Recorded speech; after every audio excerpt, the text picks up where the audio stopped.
Hi hello నమస్తే welcome my channel అండి. అందరూ ఎలా ఉన్నారు, బాగున్నారా? అయితే మన ఛానల్లో టేస్టీ కొబ్బరి నువ్వుల పచ్చడి తయారు చేశాను. వేడి వేడి అన్నంలో కొంచెం నెయ్యి వేసుకొని తింటే సూపర్గా ఉంది.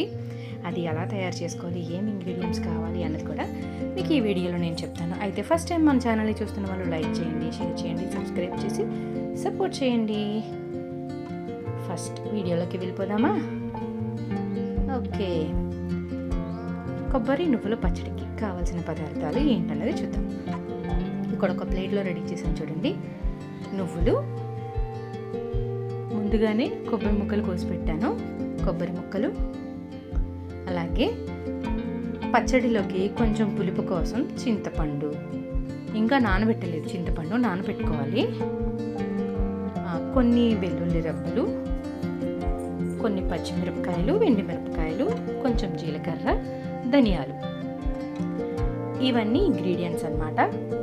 అందులో మనకి కొంచెం ఉప్పు పడుతుంది కదా, అది కూడా టేస్ట్కి తగ్గట్టు. ఇప్పుడు ఈ నువ్వులను ఒక కడాయి పెట్టుకొని ఫ్రై చేసుకోవాలి. గోల్డెన్ బ్రౌన్ కలర్ వచ్చేంత వరకు ఫ్రై చేసుకోవాలి. ఓకే, గోల్డెన్ బ్రౌన్ కలర్ వస్తే ఈజీగా ఫ్రై అయిపోతాయండి నువ్వులు అనేవి. చిటపటా అనే సౌండ్ కూడా వస్తుంది ఫ్రై అయ్యేటప్పుడు. సిమ్లో పెట్టుకొని ఫ్రై చేసుకోవాలి. ఓకేనా? ఇలా ఫ్రై చేసుకొని చూసారా, కలర్ మారిపోయింది. ఇలా ఫ్రై చేసేసుకున్న తర్వాత వీటిని ఒక బౌల్లోకి తీసేసుకొని ఇదే కడాయిలో కొంచెం ఆయిల్ వేసుకోవాలి. ఓకే, ఈ ఆయిల్ అనేది హీట్ ఎక్కిన తర్వాత దీంట్లో జీలకర్ర అండ్ ధనియాలు కూడా వేసేసుకోవాలి. ఇవి కొంచెం వేగిన తర్వాత వీటిలో ఎండుమిర్చి అండ్ పచ్చిమిర్చి మీరు డైరెక్ట్గా వేసేస్తే కనుక పేలుతాయి అన్నమాట. నూనెలో పచ్చిమిర్చి ఎప్పుడు వేయించినా కూడా ఇలా ముక్కలు చేసో లేదంటే ఏదైనా చిన్న ఘాట్లు పెట్టో వేయించండి. అప్పుడు మనకి అవి పేలి మొక్క మీదకి ఆయిల్ అనేది పడదు. ఓకేనా? ఇలా వేయించేసుకున్న తర్వాత మూత పెట్టేశాను నేను, ఎందుకంటే అవి కొంచెం పేలుతున్నాయి, గింజలు పడుతున్నాయి కదా, అందుకని. ఈ లోపిందాక చింతపండు చూపించాను కదా, కొంచెం వాటర్ పోసి నానబెట్టా. ఇవి ఏగిపోయాయి, రెడీ. ఇందులో వెల్లుల్లి రబ్బలు కూడా వేసేసా. నెక్స్ట్ అలాగే కొబ్బరి ముక్కలు ఉన్నాయి కదా, కొబ్బరి ముక్కలు కూడా వేసేసా. ఈ కొబ్బరి ముక్కలు కూడా అండ్ వెల్లుల్లి రెబ్బలు కూడా కొంతసేపు నూనెలో ఫ్రై అయ్యే వరకు ఉంచానన్నమాట.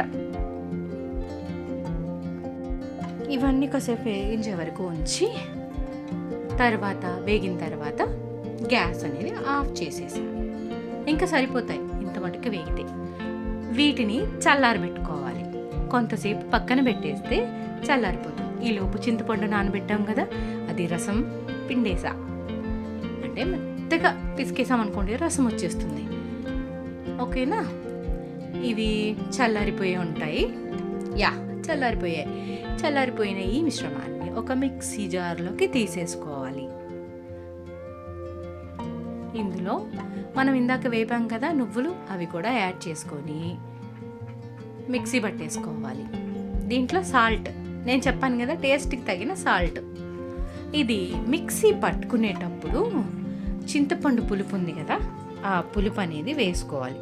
వేసుకొని మిక్సీ పట్టేసుకోవాలి. మెత్తగా అయ్యే వరకు మిక్సీ పట్టేసుకోవాలి. అయిపోయింది, మిక్సీ పట్టేశాను. ఇప్పుడు ఈ మిశ్రమాన్ని ఒక బౌల్లో తీసేసుకోవాలి. తీసుకున్నాక ఇప్పుడు తాలింపు కోసం ఇందాక వేయించుకున్న పాన్నే మళ్ళీ స్టవ్ మీద పెట్టుకొని స్టవ్ వెలిగించి కొంచెం ఆయిల్ వేసి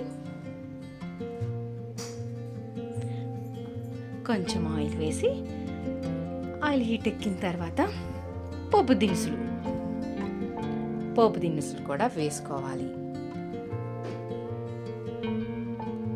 మెయిన్ చట్నీలకి తాలింపు కూడా వేస్తే బాగుంటుంది కదా, మెయిన్ అదే. అలాగే ఎండుమిర్చి, కరివేపాకు, ఇందులో ఇంకొంచెం ఇంగువ కూడా యాడ్ చేశాను నేను. చిటపటా అంటుంది తాలింపు. తాలింపు వేగిపోయింది, పచ్చడిలో వేసేసాను. గుమ్మలాడిపోతుంది తాలింపు.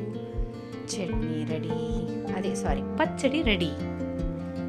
ఈ పచ్చడిని వేడి వేడి అన్నంలో కొంచెం నెయ్యి వేసుకొని, అండ్ దీనికి కాంబినేషన్గా వడియాలు ఉంటాయి కదా, సగ్గుబియ్యం వడియాలు కూడా వేపాను, అవి కూడా వేసుకొని తింటే ఉంటుంది. అబ్బబ్బబ్బా ఎంత బాగుందో. సో మీరు కూడా తప్పకుండా ట్రై చేయండి. అలాగే ఈ వీడియో నచ్చిందా లేదా అన్నది కూడా కామెంట్ చేయండి, ఓకేనా? ఫస్ట్ టైం ఎవరైనా మన ఛానల్ని చూస్తున్నట్టయితే ప్లీజ్ లైక్ చేయండి, సబ్స్క్రైబ్ చేయండి, అలాగే షేర్ చేయండి. మీరు కూడా ఈ రెసిపీని మీ ఇంట్లో ట్రై చేయండి. వేడి వేడి అన్నంలోకి అయితే సూపర్ ఉంటుంది. మా ఇంట్లో మా పిల్లలు బాగా తింటారు ఇది, ఓకేనా? థ్యాంక్ యూ అండి. ఇప్పటి వరకు నేను చెప్పిందంతా వింటూ ఎంజాయ్ చేశారని అనుకుంటా. Thank you for watching.